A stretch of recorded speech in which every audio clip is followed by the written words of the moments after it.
irmãos. Paz do Senhor.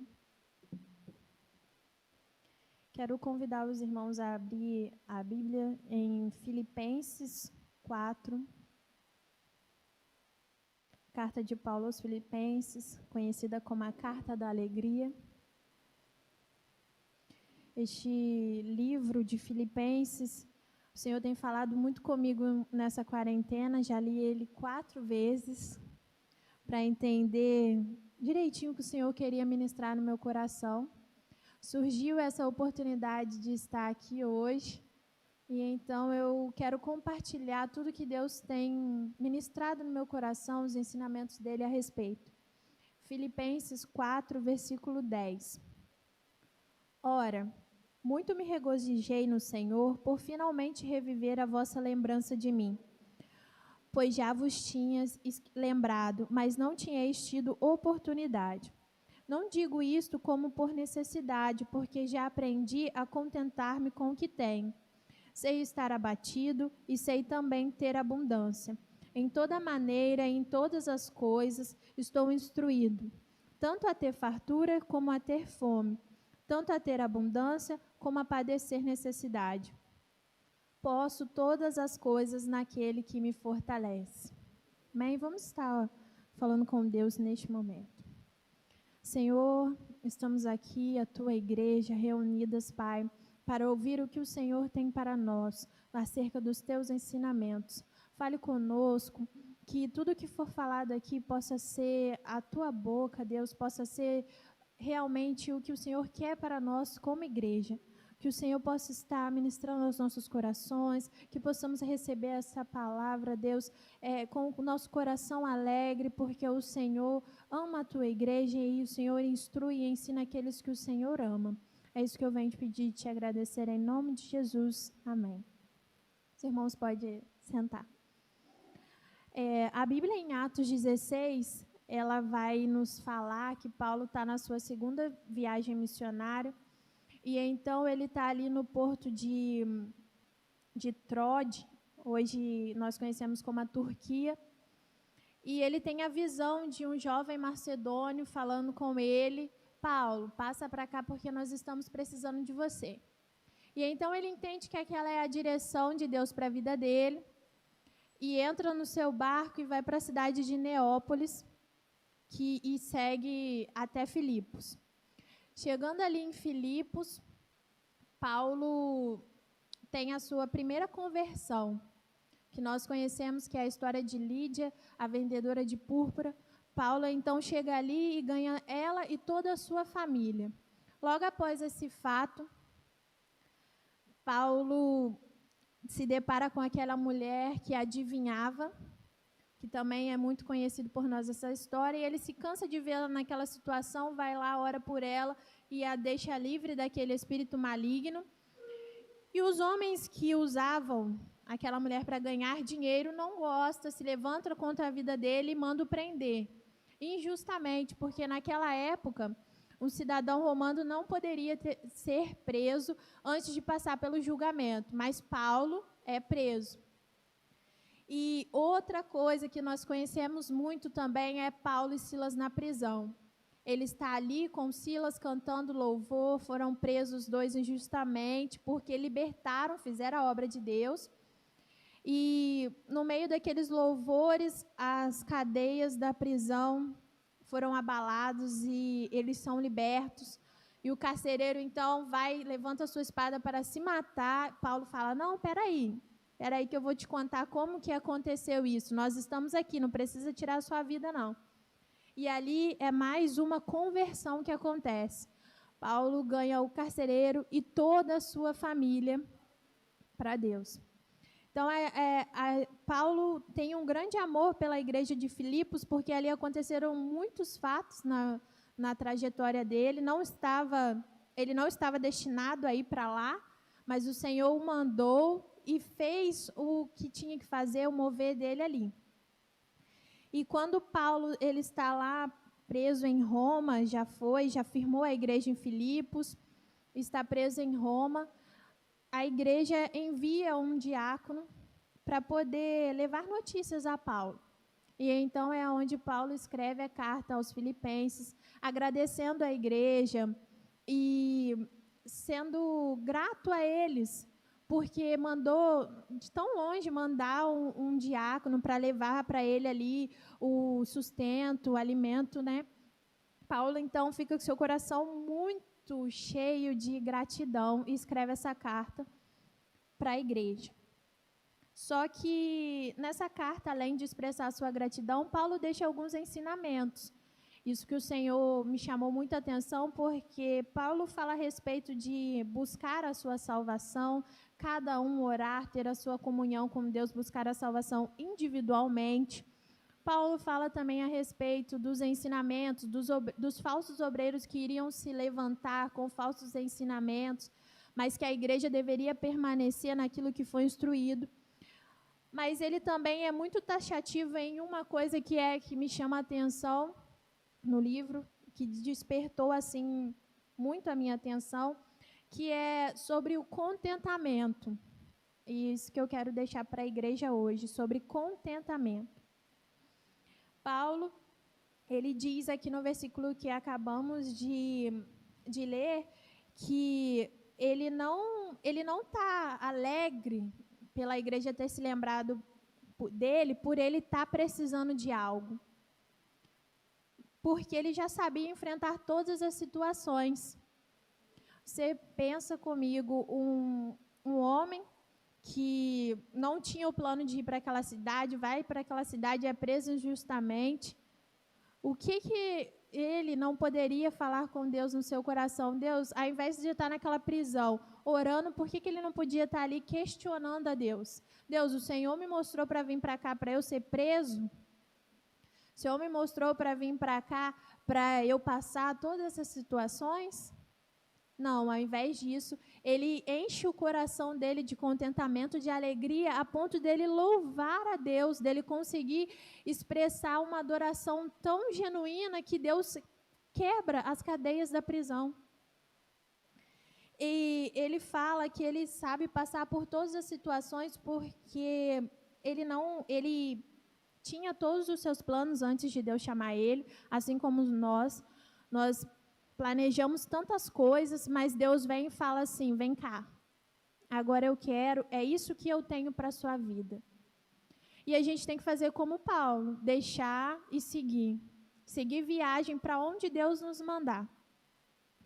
E aprender com Deus. Às vezes eu fico tão ansiosa com algumas coisas, eu falo assim, meu Deus, eu quero fazer isso, eu quero ter isso, eu quero conquistar isso.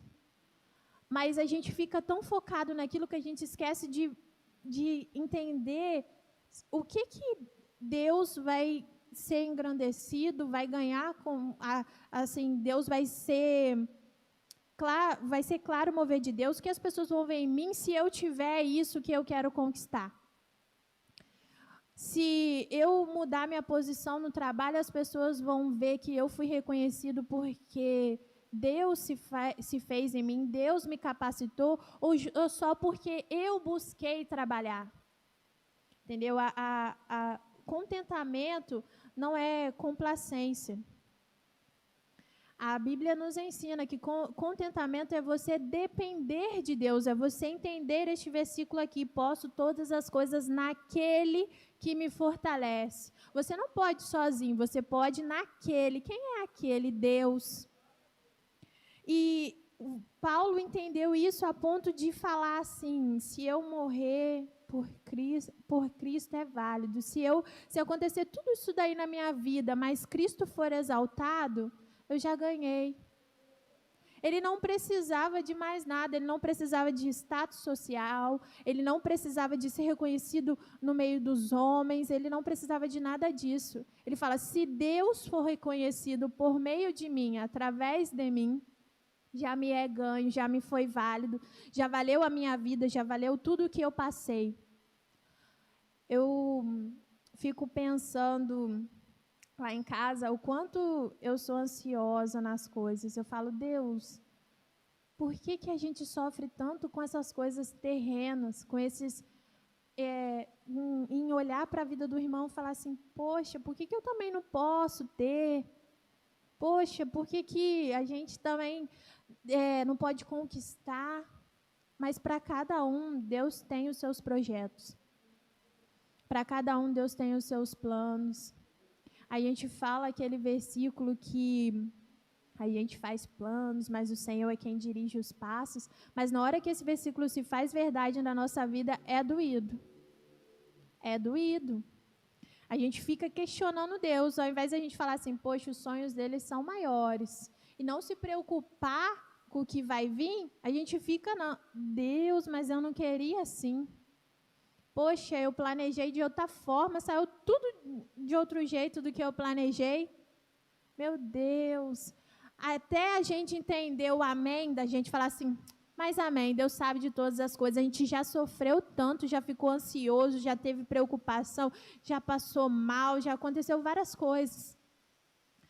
Mas a gente tem que entender esse ensinamento, que a nossa vida ela foi entregue a Deus.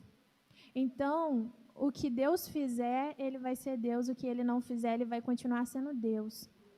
E a gente reconhecer essa soberania dEle, estar alegre nele, encher o nosso coração de alegria, de contentamento, a ponto de falar assim, amém, Deus, o Senhor sabe o que é o melhor. E falar assim, amém, vou seguir porque eu posso todas as coisas naquele que me fortalece. Não deu certo aqui é porque Deus tem algo maior.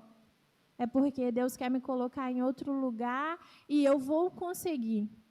Quando a gente tenta alguma realização pessoal, alguma conquista, que a gente não consegue chegar lá e falar, poxa, eu não consegui. E você entende que foi você não conseguiu por si próprio. É um sentimento de capacidade que toma a gente, que a gente fala assim, nossa, como que eu sou tão incapaz de fazer isso, eu queria tanto. Mas quando a gente está fazendo o que Deus quer para a nossa vida, esse sentimento não existe. Porque nós sabemos que todas as coisas podemos nele. Estamos vivendo os planos dele, porque podemos tudo nele.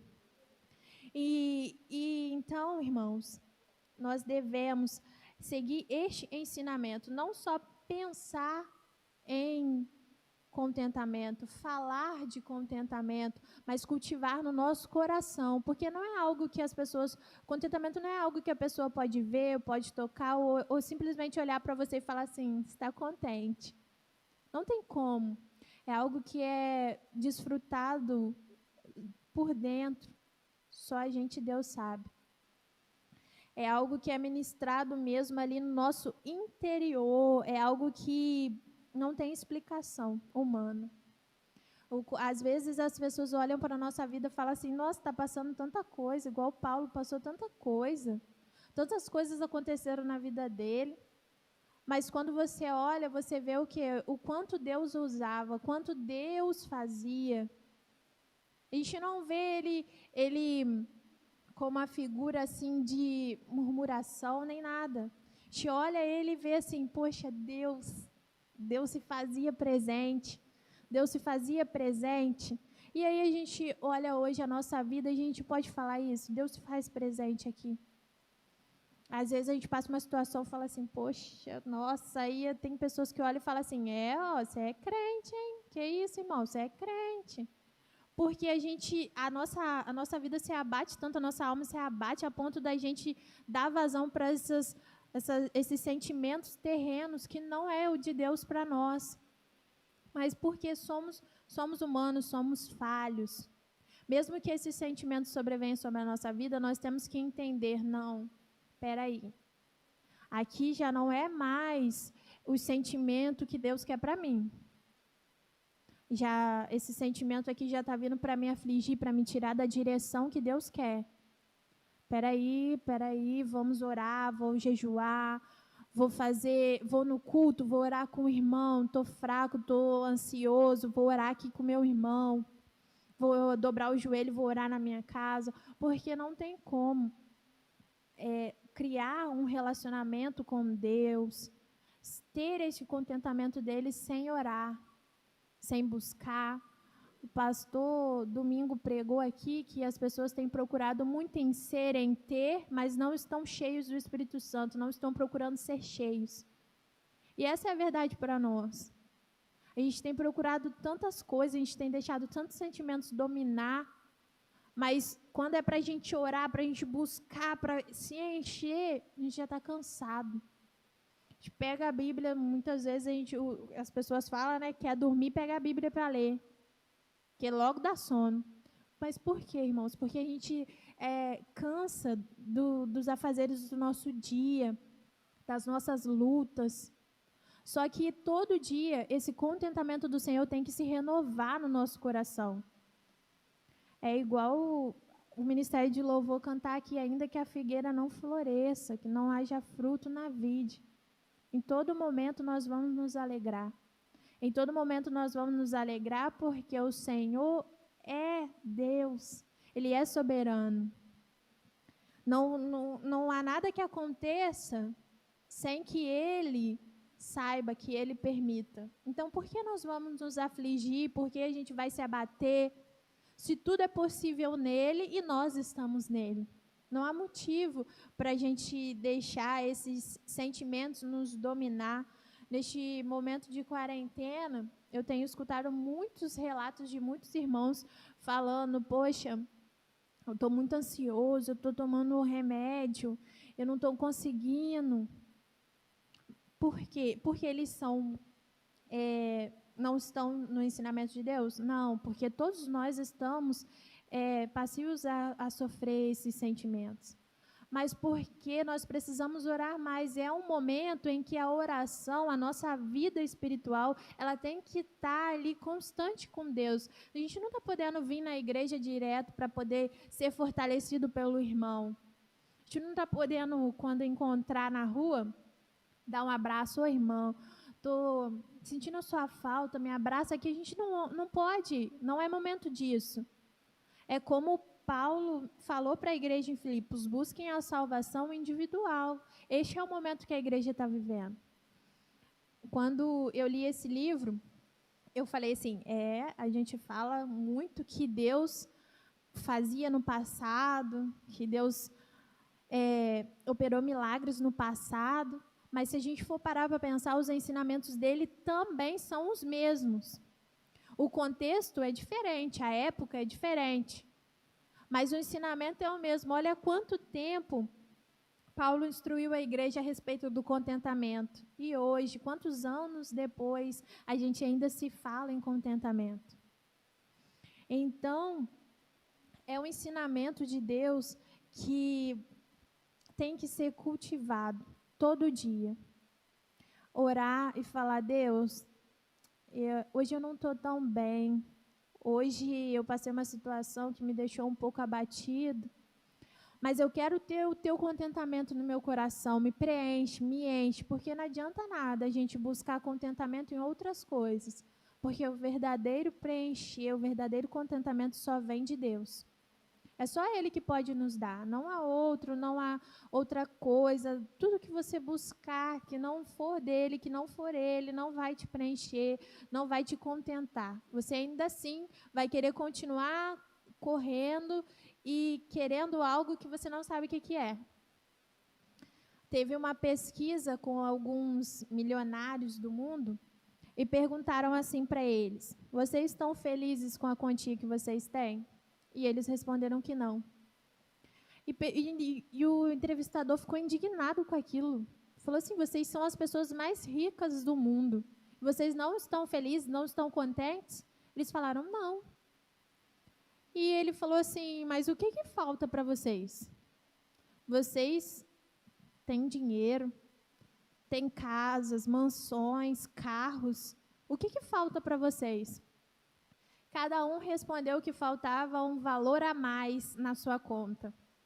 E eu garanto para vocês que quando esse valor a mais chegasse, eles iam falar que ainda faltava mais algum valor para poder se sentir plenos, porque eles estavam procurando em algo que não podia preencher eles, em algo que não poderia, não vai dar para eles o contentamento necessário. E Paulo instrui a igreja em Filipos a ter este contentamento de Deus. a chegar a este ponto de falar assim, eu perdi esse emprego aqui, mas Deus foi exaltado lá o tempo que eu fiquei. Então, amém, porque Deus sabe o que é melhor para mim. Eu perdi essa amizade aqui, mas amém, porque ela se converteu, porque eu apresentei Cristo para ela. E é isso que nós precisamos buscar todos os dias, esse contentamento do Senhor, essa maturidade espiritual de saber que tudo acontece porque Ele é soberano, tudo está no controle dEle, e que não importa o nosso querer, mas sim o querer dEle para nós. Porque quando a gente está na direção errada também, a gente não fica bem, não está feliz. Por mais certo que a gente faça as coisas, a gente pode até sorrir, mas por dentro a gente sabe que falta aquele algo. Fica pensando assim, poxa, mas está faltando alguma coisa. E essa coisa que falta é o contentamento de Deus. A gente tem que cultivar esse contentamento, porque é como o jejum e a oração. É ali vivido todo dia. Todo dia o contentamento deve ser lembrado nas nossas orações e pedir Deus, faz o meu coração gerar o contentamento.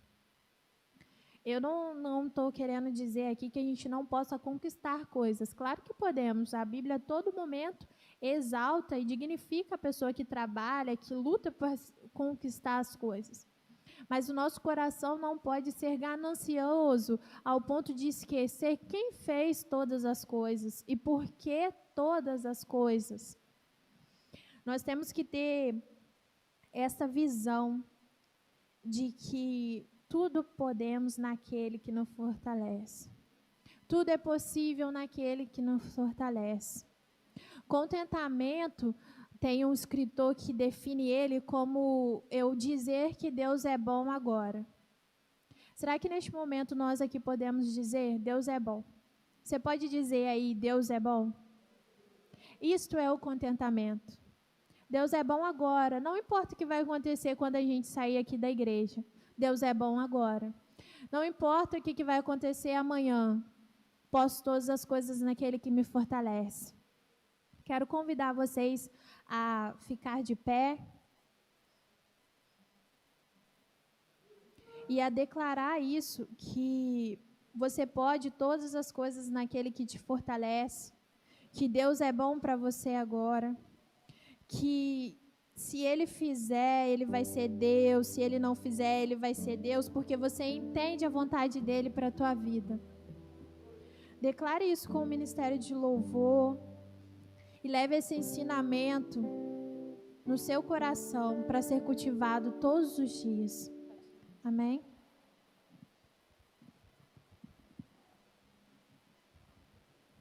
Feche os seus olhos. Vamos adorar a Deus.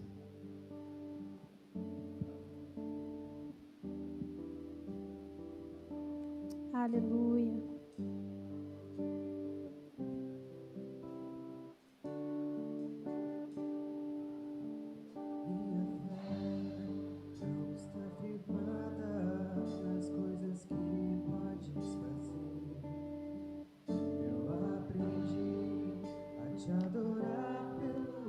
Declare a soberania dele neste momento. Declare que você reconhece que todas as coisas são dele. Aleluia. A Deus seja o minha fé não está firmada nas coisas que podes fazer. Eu aprendi a te adorar pelo que és. Dele veio sim o amém, somente dele mais ninguém. A Deus seja o louvor. Se Deus fizer, Ele é Deus. Se não fizer, Ele é Deus. Se a porta abrir, fechar, continua sendo Deus. Se a doença vier, Ele é Deus. Se curado for, Ele é Deus. Ele é Deus, mas se não der, continua sendo Deus. Minha fé não está firmada nas coisas que podes fazer. Eu aprendi a te adorar pelo que és. Dele vem o sim, o amém, somente dele, mais ninguém. A Deus seja o Se Deus fizer, Ele é Deus. Se não fizer, Ele é Deus. Se a porta abrir, Ele é Deus. Mas se fechar, continua sendo Deus. Se a doença vier, Ele é Deus. Se curado for, Ele é Deus. Se tudo der certo, Ele é Deus. Mas se não der, continua sendo Deus. não adoro pelo que ele faz, Eu adoro pelo que Ele é. Haja o que houver, sempre será Deus. Eu não adoro pelo que Ele faz, eu adoro pelo que Ele é. Haja o que houver, sempre será Deus. Se Deus fizer, Ele é Deus. Se não fizer,